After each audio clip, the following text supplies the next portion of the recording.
Cerita kali ini masih melanjutkan cerita yang kemarin yang berjudul Ajang Kelicung, di mana cerita ini ditulis oleh Wopi Tasnim. Dan bagi kalian yang ingin membacanya secara langsung, bisa kunjungi link yang akan Mang Ripan sertakan di kolom deskripsi. Dan ini dia kelanjutan ceritanya. Kenanga tersenyum menatap gundukan tanah penimbun mangi. Dia berterima kasih berkat kematian gadis itu, kekuatannya kembali digunakan manusia setelah 5 tahun bersemayam tanpa berbuat apa-apa. Tinggallah di sini, aku akan membantu ibumu, ucapnya terdengar parau, lalu beranjak pergi. Kenanga hendak menghampiri Arum yang tengah tertidur pulas dan tak sadar keselamatannya sedang terancam. Sementara itu di rumah Arum, ketukan pintu luar menyadarkan Arum dari tidur. Dia membuka mata, menyelisik sekitar. Dia masih berada dalam kamar mangi. Wanita itu mendelik pada jendela. Nampaknya masih gelap. Ternyata hari sudah malam, begitulah pikirnya. Semakin sering ketukan itu terdengar, Arum memilih bangkit dan duduk di tepi kasur dengan kaki menjuntai tidak menyentuh lantai. "Bang Suki," ucapnya lirih menebak. "Arum," bisikan samar yang melintas pendengarannya membuat Arum menoleh pada asal suara yang ada di pojok kamar. "Bukalah, biarkan dia masuk. Aku lapar." Ternyata Kenanga sudah tiba di dalam kamar tersebut. Tentu saja kekuatannya dapat dengan mudah memindahkan posisinya kemanapun yang dia inginkan. "Memangnya siapa dia? Bukankah Bang Suki?" "Bukakan saja, bawa dia ke sini." Arum pun kemudian mengangguk pelan. Kemudian beranjak keluar dari kamar. Dia menyalakan lampu, lalu menuju pintu yang tiada henti diketuk oleh seseorang. Dia berpikir jika itu memang Suki, maka tidak akan dia diserahkannya kepada Kenanga, melainkan akan dia habisi saat itu juga.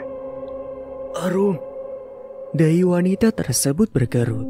"Suara itu bukan Mang Suki," gumamnya sembari terus melangkah.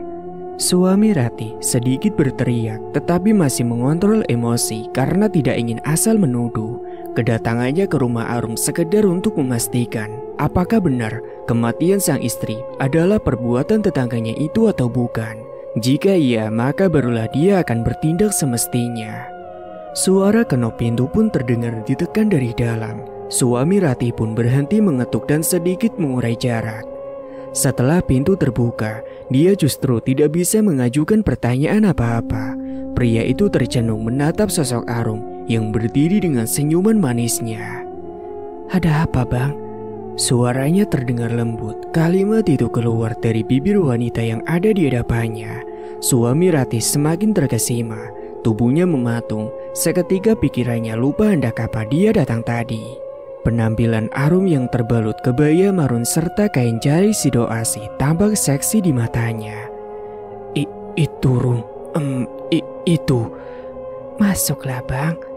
Tangan Arum terjulur menggapai jemari suami Rati, menariknya masuk secara perlahan, kemudian menutup serta mengunci pintu. Lelaki itu menuruti tanpa sedikit pun menolak. Pandangannya tak pernah putus menyelisik tubuh melek Arum dari belakang. Dia pun menelan ludah. "Rum." Arum pun menoleh masih dengan tersenyum manis sambil berbalik badan menghadap pria itu. Kini dia tambahkan ekspresi menggoda pada wajahnya. "Ada apa, Bang?" Perlahan Arum pun melangkah maju dan mengikis jarak antara mereka.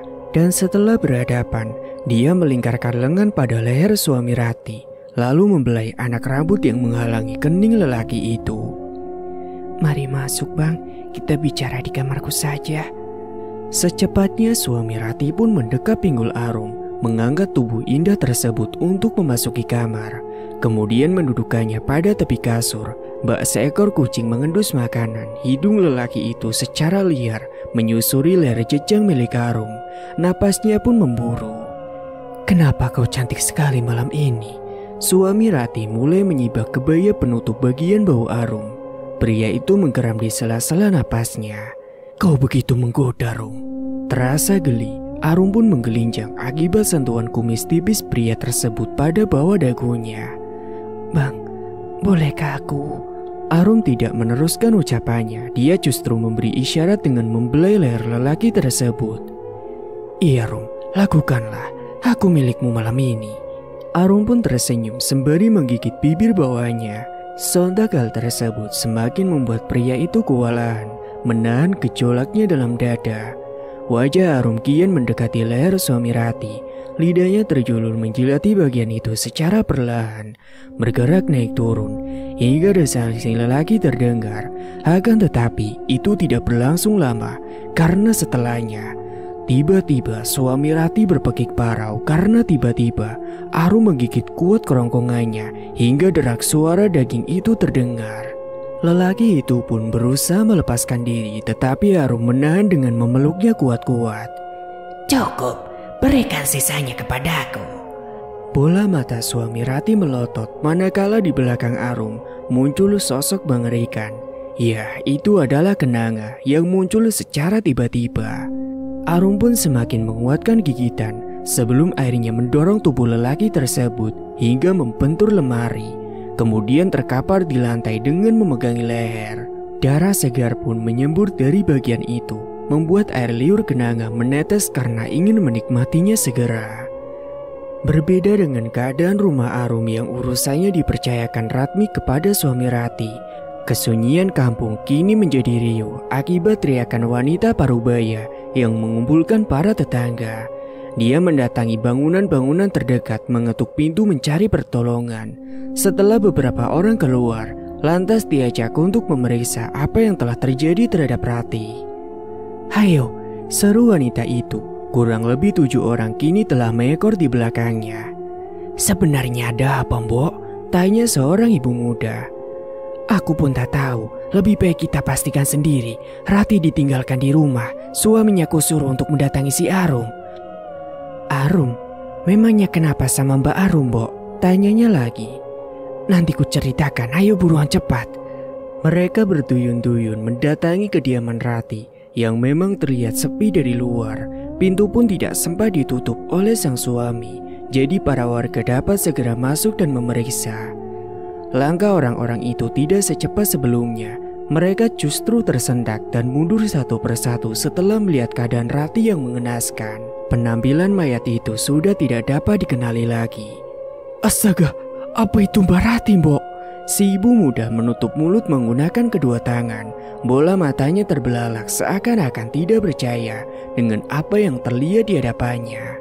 Tak mampu menjawab, tubuh Ratmi justru gemetar. Cahaya senter yang memang belum dia matikan menyorot tepat pada mayat rekannya. Mbok, tegur si ibu muda. Sepertinya benar, karena itu baju yang dia pakai tadi pagi. Jawab Ratmi semakin gemetar. Dia berpikir ternyata ada untungnya emas tadi tidak dia rampas dari Rati. Sebab seandainya terjadi, maka mayat itu bisa jadi adalah dirinya. Arum, ini pasti perbuatan Arum. Perempuan itu pasti menganut ilmu hitam. Semua orang dalam ruangan tersebut saling berbisik dan berpandangan satu sama lain. Takut mereka akan menjadi korban selanjutnya jika memang benar demikian. Jangan asal bicara kalau tidak punya bukti, Bu Ratmi. Itu tidak baik. Salah seorang lelaki berucap lantang, padahal kenyataannya dia pun ketakutan. Hayo, lebih baik kita datangi rumah Arum. Kita tanyakan langsung kepadanya. Suami si Rati pun belum kembali, padahal sudah lama dia ke rumah perempuan itu. Ajak si Ratmi. Atau jangan-jangan sesuatu terjadi kepadanya, Mbok? Seru si ibu muda. Hayo kita ke sana sekarang juga. Sementara untuk mayat ini, sebagian orang silakan tinggal di sini untuk mengurusnya. Ucap Ratmi yang kemudian memimpin orang-orang untuk menuju kediaman Arum. Sementara itu, di dalam kamar Mangi, Kenanga tengah menikmati darah suami Rati yang mana semakin dia bergerak, darah pun semakin banyak keluar dari kerongkongannya. Lelaki itu masih berusaha bertahan hidup meski kecil kemungkinan.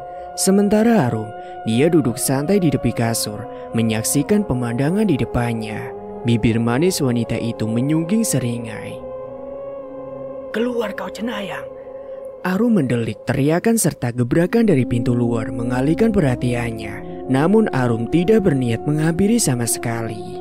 Tatapannya kembali tertuju pada suami Rati yang mengangkat sebelah tangan seolah-olah meminta pertolongan. Tubuhnya berguncang bersamaan dengan mulut yang mengeluarkan suara mengorok. Tampaknya lelaki tersebut sedikit lagi akan putus nyawa. Arum pun mendengkus. Anggap saja itu hukuman karena kau tidak becus mengajari mulut istrimu. Semakin lama, uluran tangan suami Ratih kian melemah seiring dengan napasnya yang putus-putus. Perlahan matanya pun mulai terkatup, tetapi tubuhnya tetap bergerak-gerak akibat tarikan gigi kenanga terhadap daging-dagingnya yang belum berhenti. Di luar sana, keadaan masih riuh karena warga terus memanggil nama Arum. Mereka memukul pintu juga berteriak dengan kencang, tetapi tidak bisa memperoleh tanggapan apa-apa dari dalam rumah. Ayo kita dobrak saja pintunya. Sementara itu, di tempat yang berbeda, setelah berkendara beberapa jam, Suki dan Putro memilih menepi pada sebuah gardu tua sisi jalan di ujung kecamatan sebelah. Rasa kantuk dan lelah memaksa keduanya menghentikan laju motor yang ditumpangi. Masih jauh, Tro.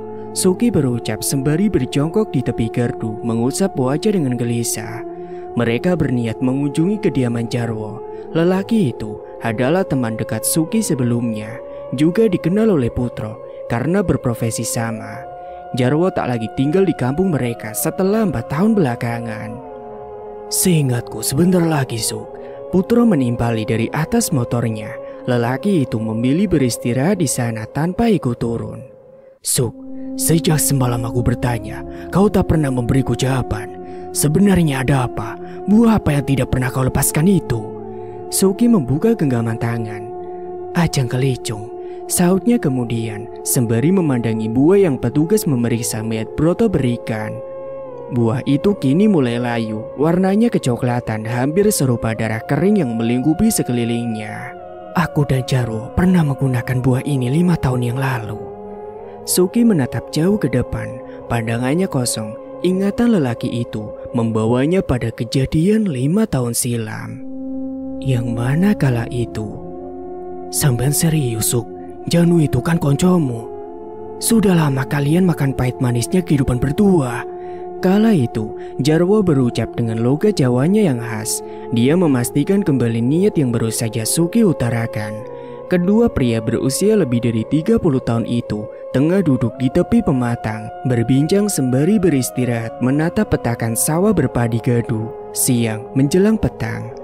Lagi pula, sebentar lagi dia sembuh. Kenapa sampean malah mau berparah lagi? Apa ndak kasihan lihat anak bujone? Lanjutnya sambil membetulkan belangkon yang melekat di kepala pelontosnya. Aku tidak pernah lupa, Wo. Saat aku dipecat dari pabrik milik kepala Kesa karena ulahnya yang sering cari muka. Dia memang sahabatku, tapi aku muak dan tak tahan melihat keberuntungan yang selalu berpihak kepadanya. Suki tambah geram. Dia mengambil sebuah kerikil dan melemparnya jauh ke depan. Semua kebahagiaan Janu harus aku miliki, bahkan jika harus menghabisi nyawanya sekalipun. Lelaki itu menimpali Jarwo tanpa menoleh barang sejenak. Pandangannya lekat tertuju pada hamparan sawah nan luas. Kenyataan sebenarnya bukan Janu yang salah, melainkan diri Suki sendiri. Lelaki itu terlalu berambisi terhadap apapun, tetapi kemampuannya selama ini tidak pernah bisa melebihi si Janu. Sama halnya seperti permainan di meja judi, Suki tidak pernah menang melawan sahabatnya tersebut. Eling, Suk, dendam gak akan bisa buat sampean tenang. Dah ada ujungnya juga. Sudah, jangan banyak bicara. Kalau kau enggan membantu, tutup saja mulutmu. Mendengar jawaban Suki, Jarwo tertawa. Kapan? Aku punya kenalan yang bisa bantu sampean. Tapi sebagai imbalannya, seluruh upah sampean selama 3 bulan ke depan jadi bagianku. Gimana? Serah kalau. Suki mendengkus. Loh, sampean ra gelem toh? Yo, cari sendiri orang yang mau membantu sampean. Jarwo bangkit, dia hendak kembali turun ke sawah. Selain butuh tambahan uang, aku juga pernah sakit hati karena sahabatmu itu. Makanya tempo hari aku mau membantu rem rusak motornya pas sampean minta. Suki mengembus napas berat. Ya sudah, beritahu aku siapa yang akan kita temui. Ada, itu temanku. Nanti malam aku tunggu sampean di rumah. Seusai beberapa saat berbincang dan membuat janji temu, keduanya pun kembali melanjutkan pekerjaan. Nyaris tak ada lagi obrolan hingga tugas mereka selesai dan pulang. Singkat waktu, malam harinya sesuai kesepakatan, Suki mendatangi kediaman Jarwo. Dia berjalan kaki karena memang jarak rumah mereka tidak begitu berjauhan. Wah, pekik lelaki itu setelah tiba di halaman tempat tinggal sang kawan yang terlihat sepi dari luar. Tak lama kemudian Jarwo pun keluar. Semangat sekali sampean Suk. Baru lewat maghrib sudah sampai sini, gerutu Jarwo sembari menekan bagian dalam belangkon berulang kali, kemudian memakainya. Lebih cepat lebih baik, Wo. Jarwo terkikik, dia paham betul jika temannya itu tengah ada keinginan, maka harus disegerakan. Kita pakai motorku toh. Hanya itu yang keluar dari mulut Suki. Seandainya dia tahu kediaman orang yang akan mereka datangi, Suki akan lebih memilih pergi seorang diri. Menunggu Jarwo cukup memakan waktu, begitulah pikirnya. Tapi bensinku habis Suk, isikan dulu yo. Suki pun berdecak kesal, tetapi dia tidak punya pilihan selain mengiyakan. Jarwo memang terbilang lihai memanfaatkan keadaan. Singkatnya bensin pun telah terisi. Keduanya mulai menyusuri jalan kelam menuju kediaman seorang cenayang. Niat jahat Suki benar-benar membutakan mata hatinya. Perbuatan baik dan buruk kini seolah-olah sama baginya. Padahal Janu tidak pernah berniat menyakiti sahabatnya itu sedikit pun. Namun iri dengkilah yang menghancurkan diri Suki sendiri. Sampean bawa duit kan? Jarwo bertanya dengan suara cukup keras. Dia pikir jika pelan Suki yang duduk di jok belakang akan sulit mendengar ucapannya. Buat apa, Wo? Loh, kok nanya? Gerutu Jarwo. Perkataannya terjeda setelah seekor serangga malam menghantam kelopak mata lelaki bertubuh kurus serta berkulit kecoklatan itu secara tiba-tiba. Ya buat simbahnya nanti, gitu aja mau sudah tahu kamu.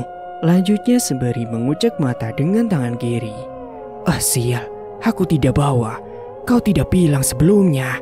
Suki memberang, bukan karena kesal terhadap Jarwo. Dia pun merutuki diri sendiri karena tidak terpikirkan untuk bertanya. Aku cuma bawa 30.000 sisa isi bensin motormu tadi. Ya wes rapopo, tenang. Nanti biar aku yang ngomong sama Simbai. Semoga bisa bayar setelah hajat sampean tercapai. Setelah cukup lama berkendara, meninggalkan perkampungan, serta menyusuri perkebunan, tibalah keduanya di tepi sebuah bukit yang Suki pun tidak tahu itu di mana. Suasana lingkungan tersebut sepi, tak ada bangunan rumah sama sekali. Jangan main-main kau. Kau bawa aku ke tempat apa ini? Suki mengamit lengan rekannya, sembari menyelisih keadaan sekitar. Udara malam pun dia rasakan lebih dingin di tempat tersebut. Kita mau ketemu Mbak yang mau bantu sampean. Memangnya kemana lagi? Lantas di mana rumahnya? Dan kenapa kita turun di sini? Ini hutan, Wo. Jarwo berdecak. Ternyata di balik hatinya yang jahat, Suki penakut. Begitulah pikirnya. Kita jalan, Suk. Kesana, dah muat untuk kendaraan. Suki masih bergeming. Pandangannya masih menerka lokasi yang mereka datangi. Sementara Jarwo telah lebih dulu berjalan menyusuri jalan setapak menuju kediaman sang cenayang. Menyadari rekannya sudah pergi, Suki pun segera berlari menyusul. Wah, tunggu. Kelamaan kamu, timbal Jarwo tanpa menoleh. Kurang lebih 10 menit berjalan, keduanya pun mulai melihat sebuah bangunan tua di tengah rimbunya pepohonan. Rumah itu berdinding papan, warnanya tampak kelabu akibat termakan usia. Tampak dari luar, ada cahaya remang yang menerangi di dalam sana. Nah, kita sampai, Suk. Jarwo berucap dengan napas terengah-engah. Mereka memang tidak begitu jauh berjalan, tetapi lokasi bangunan tua sang cenayang berada sedikit naik ke atas bukit. Kau yakin ini tempatnya, Wo? Suki tidak pernah melepaskan genggamannya pada lengan Jarwo. Ingin rasanya lelaki itu berbalik dan kembali pulang. Tetapi rasa takut berjalan sendiri pun mengurungkan niatnya. Lah iya benar, ini ketiga kali aku kesini, jawab Jarwo enteng. Untuk apa? Ya apa maneh, demi duit lah. Mengantar orang seperti sampean, pulangnya aku dibayar, ya ngono. Tunggu. Aku kok jadi ragu. Kita pulang aja ya. Mendengar ucapan Suki yang seolah mengerjainya, Jarwo lantas menarik kerah baju rekannya itu. Dia mulai kesal. Sampean mengerjai aku. Sudah sampai sini mau pulang lagi ya? Hampir saja Jarwo mendaratkan sebuah pukulan pada wajah Suki. Pergerakannya berhenti saat terdengar pintu rumah tua itu berderit. Ada yang membukanya. Mereka menoleh secara bersamaan. Tampak di hadapan siluet seorang laki-laki tua bertongkat kayu berdiri di ambang pintu. Itu siapa, Wo? Tanya Suki terbata. Tangannya mencengkeram pergelangan Jarwo yang belum terlepas dari kerah bajunya. Masuklah. Titah lelaki tua itu. Suaranya terdengar pelan tetapi penuh ketegasan. Jarwo melepaskan Suki. Keduanya pun menuruti perintah sang cenayang masuk ke rumah tua berdinding papan itu dengan segera. Suki memang berhati jahat dan penuh ambisi, tetapi jika untuk urusan seperti ini, nyali lelakinya menciut. Setibanya di dalam, mereka disambut oleh kepulan asap putih yang memenuhi ruangan yang berbau kemenyan. Duduk, ucap sang cenayang. Dia kini telah duduk bersila dekat beberapa sajen di hadapannya. Cahaya lampu minyak yang dia letakkan pada dinding di sampingnya memperlihatkan guratan keriput pada wajah lelaki itu, yang mana dia tersenyum justru terlihat mengerikan. Anu mbah, Jarwo membuka percakapan, namun belum sempat dia menuntaskan. Cenayang itu mengangkat sebelah tangan, mengisyaratkan pria berdarah Jawa di hadapannya untuk segera diam. Lelaki tua tersebut menyeringai, tatapannya terpaku pada Suki yang sedari tadi menunduk menahan rasa takut. Apakah kau yakin ingin mencelakai sahabatmu? Suki terbeliak. Dia merasa heran dari mana cenayang itu tahu maksud kedatangan mereka, sedangkan keduanya belum sempat mengutarakan apapun. Begitulah pikirnya. Lama mulut Suki terkatup hingga Jarwo pun mengamit lengannya. Barulah dia mulai berbicara. Yakin mbah? Lelaki tua itu terkikik. Kau tahu apa syaratnya? Dan apakah kau tahu bahwa aku tidak akan pernah berhenti sebelum sasaranku mati? Suki gemetar mendengar penuturan tersebut. Hati kecilnya mulai gamang. Haruskah dia berbuat sejauh ini? Namun di sisi lain, bayangan Janu yang kerap dibangga-banggakan orang lain dibandingkan dirinya, serta banyak alasan lain pula, dendam itu pun kembali menyeruak. Apa syaratnya, mbah? Cenayang itu kembali menyeringai. Embusan angin malam menyebabkan api pada lampu bergerak tidak beraturan, membuat wajah lelaki tua tersebut kian menakutkan jika dipandang. Aku akan memanggil Nyi Kenanga. Dia yang akan membantu menuntaskan keinginanmu. Tapi sebelum itu, kamu wajib melayaninya terlebih dahulu. Lagi-lagi cenayang berpakaian serba hitam dan lusuh tersebut terkikik. Dia mengambil sejumput butiran kemenyan yang telah dihaluskan, kemudian menaburkannya pada bara api di hadapannya. Suara gemericik terdengar akibat pembakaran itu. Aroma khas kemenyan pun mulai terhidup. Tunggu mbah, maksudnya saya harus... Tak kuasa Suki meneruskan ucapannya. Dia belum pernah melihat sosok Nyi Kenanga sebelumnya. Hati lelaki itu kian meragu. Tenang Suk, dah akan lama, ucap si Jarwo. Suki pun menelan ludah. Pandangannya tertuju pada sang cenayang yang mulai berkomat kamit merapalkan mantranya. Jika sudah berani mendatangiku, kamu tidak akan bisa membatalkan apa yang sudah menjadi niatmu kemari, anak muda. Usai ucapan itu terlontar, udara dalam ruangan tersebut terasa semakin dingin. Angin yang berembus halus pun membawa aroma busuk memualkan. Sesekali Suki seakan-akan hendak memuntahkan isi perutnya. Sementara Jarwo, yang memang bukan pertama kali mendatangi tempat itu, terlihat lebih tenang. Lamat-lamat suara gembretak seperti tulang-tulang saling beradu mulai terdengar. Bulu halus pada tengkuk Suki pun kian merinding. Jarwo tiba-tiba membungkuk mencium lantai tanah ruangan tersebut, bersujud menghadap sesajen di hadapan mereka. Dia menarik lengan Suki agar lengannya itu mengikuti apa yang dia lakukan. Sujud Suk, cepat. Meski dilanda kebingungan, Suki tetap menuruti. Dia lantas mencium tanah, tetapi sesekali kepala lelaki itu mendongak, memperhatikan sekitar. Dia penasaran akan apa yang terjadi sebenarnya. Tubuh Suki seketika terasa kaku saat secara perlahan muncul bayangan yang melayang di atas bara kemenyan. Semakin lama penampakan bayangan itu kian terlihat jelas. Bau busuk yang semula terhidu samar pun semakin terasa mengoyak isi perutnya. Jangan dilihat, Suk, nanti sampai pingsan, bisik Jarwo. Secepatnya Suki membenamkan wajah dalam sujudnya.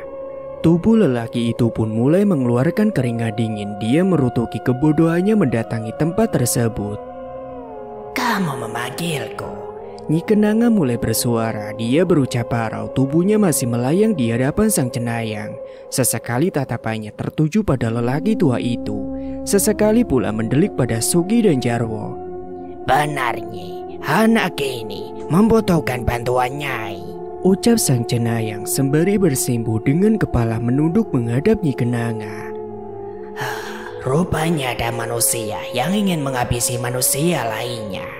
Nyi Kenanga perlahan mendekat ke arah Suki. Bangkitlah. Alih-alih menuruti, Suki justru bergeming. Tubuhnya sulit digerakkan. Rasa takut lebih mendominasi lelaki itu. Apa kau tidak mendengarkanku? Lanjut Kenanga. Suara makhluk itu mulai meninggi. Perlahan Suki pun mendegakkan tubuh dari sujudnya. Kedua bola mata lelaki itu menjegil. Dia semakin tidak dapat menggalikan tubuh yang kian gemetar. Nyi Kenanga tampak menyeramkan baginya. Apakah kamu takut? Ucap makhluk itu dengan suara berbisik. Dia semakin mendekati Suki. Bau bangkai yang menguar dari tubuhnya pun semakin bertambah busuk. Nyi Kenanga kini melayang tepat di atas Suki. Dia menjulurkan lidah panjangnya hingga cairan hitam menetes pada wajah si Suki. Lelaki itu kian mematung tanpa daya. Namun sesaat kemudian, wajah mengerikan Nyi Kenanga berangsur berubah dalam pandangan Suki. Kulit yang semula gelap perlahan memutih. Wajah yang semula mengerikan perlahan menjadi serupa gadis muda dan cantik. Nyi Kenanga yang semula melayang pun mulai menampakkan kaki pada tanah tempat mereka berpijak. Makhluk mengerikan itu kini berubah menjadi seorang gadis berkebaya hijau, cantik dan tampak menggoda. Kang, ikutlah denganku. Kenanga melenggang masuk ke ruangan lain dari rumah tua tersebut. Suki mengekor di belakangnya. Dia kini tak lagi melihat Kenanga menyerupai makhluk mengerikan, melainkan seperti seorang bidadari beraroma wangi. Namun di belakangnya Jarwo bergidik ngeri karena dalam pandangan lelaki itu, Kenanga masih berwujud menyeramkan dengan lidah panjang terjulur hingga nyaris menyentuh tanah. Kemarilah. Kenanga meraih tangan Suki. Keduanya pun saling beradu pandang dan berselimut dengan hasrat. Suki pun telah terjerat sihir Kenanga. Sangat cantik. Sungguh kau begitu cantik. Suki semakin terkesima saat melihat Kenanga tertunduk. Tersipu malu, keduanya masih berdiri di ambang pintu kamar sang cenayang. Perlahan Suki membelai lembut wajah Kenanga. Mereka pun mulai memasuki kamar dan luput dari pandangan Jarwo yang diam-diam mengintip sembari bersujud. Setelah pintu kamar itu tertutup, Jarwo menegakkan tubuh, duduk bersimpuh menghadap sang cenayang. Bah, berapa lama mereka di dalam? Tanya Jarwo penasaran. Entahlah, itu tergantung Nyi Kenanga. Timbal lelaki tua itu diikuti kekean parau. Tak ada suara apapun yang terdengar dari dalam kamar tersebut. Hingga Jarwo berpikir bahwa apakah rekannya masih hidup atau tidak di dalam sana. Bah, jangan ucapkan apapun. Tak lama kemudian, terdengar teriakan Suki disusul suara dobrakan pintu kamar dari dalam berulang kali. Tolong, Wo, tolong. Bah, itu Mbah. Jarwo mulai panik. Biarkan, sebentar lagi temanmu akan keluar. Dan benar saja, Suki berlari keluar dari kamar tersebut dengan pakaian tergenggam di tangan. Dia tampak begitu ketakutan. Tubuhnya yang bercucuran keringat itu tak tertutup sehelai benang pun. Suki tersungkur tepat di hadapan Jarwo. Napas lelaki itu tersengal-sengal. Dia menatap ngeri terhadap kamar tadi. Tenang Suk, tenang. Ayo kita pergi dari sini, Wo. Tempat ini mengerikan. Usai berkata demikian, Suki semakin melotot manakala Nyi Kenanga perlahan keluar dari kamar itu. Dia telah kembali pada wujudnya semula sesaat setelah bergumul dengan Suki. Itulah musabab rekan Jarwo itu begitu ketakutan. Jangan berlebihan, ucap Kenanga sembari mendekat kepada Suki. Sementara lelaki itu kini mendekap lengan Jarwo dengan sebelah tangan lain menutupi area kejantanan yang masih polos tidak bercelana. Bukankah tadi Kakang pun menikmatinya? Kenanga menyeringai lebar. Bagaimana Nyai? Ucap sang cenayang mengalihkan perhatian Kenanga yang semula hendak menjilati wajah Suki. Siapapun yang bersedia jadi budakku, aku akan membantunya. Timpal Kenanga. Suara makhluk itu kini terdengar halus. Rupanya Suki telah berhasil menyenangkannya. Kau dengar itu? Tenanglah anak muda. Ucap sang cenayang menatap Suki disusul tawa kecil. Dan perlahan tangannya Kenanga pun terulur mendekati wajah Suki. Dalam genggamannya terdapat satu buah warna hijau seukuran ibu jari. Terimalah. Meski ragu, Suki tetap menyambut pemberian itu. Apa ini? Buah jangkelicung, racun yang akan membunuh sahabatmu. Kenanga menyeringai. Buah yang kini telah berpindah ke tangan Suki perlahan melebur serupa abu bersama dengan wujud Kenanga yang perlahan menghilang. Ini, sang cenayang memberikan selembar kain hitam kecil kepada Suki. Gunakan untuk membungkusnya. Bagaimanapun caranya, serbuk itu harus masuk ke dalam mulut orang yang ingin kau bunuh. Dengan demikian, kekuatannya Kenanga akan melenyapkan lawanmu dengan segera. Buta, mata hati Suki kini benar-benar telah buta. Persahabatannya dengan Janu yang terbilang telah berlangsung lama, seolah-olah tidak ada artinya baginya. Lama memandangi serbuk buah ajang kelicung di tangan, dahama sang cenayang menghilangkan perhatian Suki. Paham dengan apa maksudnya, Jarwo pun langsung mengamit lengan Suki. Uangnya mana? Mendengar pertanyaan itu, kedua alis Suki bertautan. Uang? Leo, cepat. Setelah membungkus dan menyimpan serbuk ke dalam kain yang diberikan sang cenayang, dengan ragu Suki mengeluarkan uang 30.000 dari saku celana. Sisa mengisi bensin motor Jarwo tadi. Itu mbah, ucapnya terbata-bata sembari mengulurkan tangan menggenggam uang tersebut. Sisanya boleh menyusul tidak mbah? Lelaki tua itu terlihat berdengkus. Bagaimana bisa aku yakin kalian akan kembali lagi? Suki dan Jarwo pun bungkam. Tinggalkan itu sebagai gantinya. Meski cahaya dalam ruangan itu temaram, Suki dapat melihat dengan jelas kemana arah tunjuk sang cenayang, yakni pakaian Suki. Tapi mbah, nanti saya bagaimana? Itu urusanmu. Tanpa menoleh, cenayang itu berucap sembari menabur kembali serbu kemenyan pada bara di hadapannya. Jika urusan kalian sudah selesai, pergilah. Tak ingin berlama-lama, Jarwo dan Suki pun bergegas meninggalkan rumah tua berdinding papan itu. Setelah sebelumnya menyerahkan baju serta sepasang sandal milik Suki kepada sang cenayang. Sedikit tawar-menawar sempat terjadi. Suki meminta agar celana miliknya boleh tetap dia kenakan. Sekarang kita kemana, Suk? Dua lelaki itu kini telah kembali berkendara. Suki yang masih pada posisi semula duduk di jok belakang, tidak menjawab pertanyaan dari Jarwo. Dia larut dalam angan sendiri, tidak menyangka apa yang baru saja terjadi pada dirinya hanya demi menghabisi Janu, yakni bersetubuh dengan makhluk mengerikan. Suki, lagi-lagi Jarwo menyerukan nama sang kawan. Suki pun hanya mendem. Tubuh pria itu bergetar menahan dinginnya malam. Bagaimana tidak, baju serta sendalnya dia berikan sebagai pengganti mahar untuk si cenayang. Kita ke rumahku dulu, Wo. Ambil baju. Setelah itu kita langsung ke rumah Janu.